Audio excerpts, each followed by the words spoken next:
कभी सोचा है कि एक दिन के व्रत से साल भर की सभी 24 एकादशियों का पुण्य मिल सकता है? जी हाँ, यह कोई साधारण व्रत नहीं बल्कि निर्जला एकादशी है, जिसमें बिना जल के 24 घंटे का कठिन उपवास होता है। लेकिन सवाल यह है, इस व्रत की शुरुआत कैसे हुई? क्यों इसे सबसे कठिन पर सबसे पुण्यदायी माना जाता है? और क्या आज के समय में भी कोई इस व्रत को पूरी श्रद्धा से कर सकता है? आज हम आपके लिए लेकर आए हैं निर्जला एकादशी की पौराणिक कथा, जिसमें छुपा है भक्ति, संयम और अटूट विश्वास का रहस्य। तो चलिए शुरू करते हैं। कथा का प्रारंभ ऐसे होता है।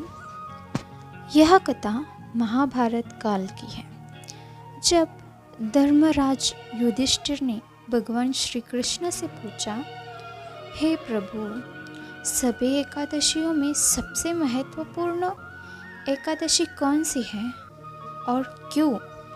कोई ऐसा व्रत है जो सभी एकादशियों को पुण्य का फल दे?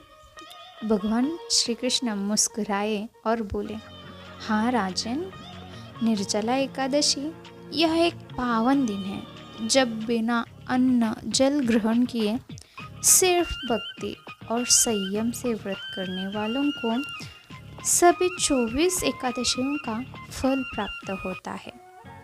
लेकिन यह व्रत इतना कठिन क्यों है? उसका उत्तर छुपा है भीमसेन की कहानी में। आप सभी जानते हैं कि भीम अपनी अतुलित भूख और बलशाली शरीर के लिए प्रसिद्ध थे। वे कहते थे, मैं एक पल भी बिना भोजन के नहीं रह सकता, फिर पूरे दिन बिना पानी के कैसे रहूं?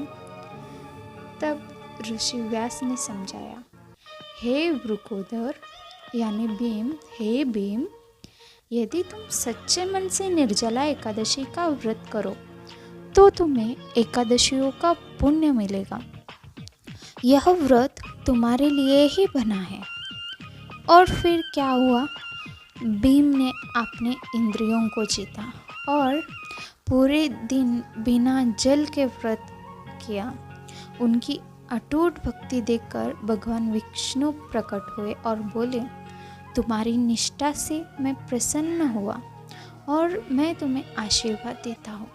जो भी इस व्रत को करेगा उसके सभी पाप नष्ट हो जाएंगे और मोक्ष का मार्ग खुलेगा।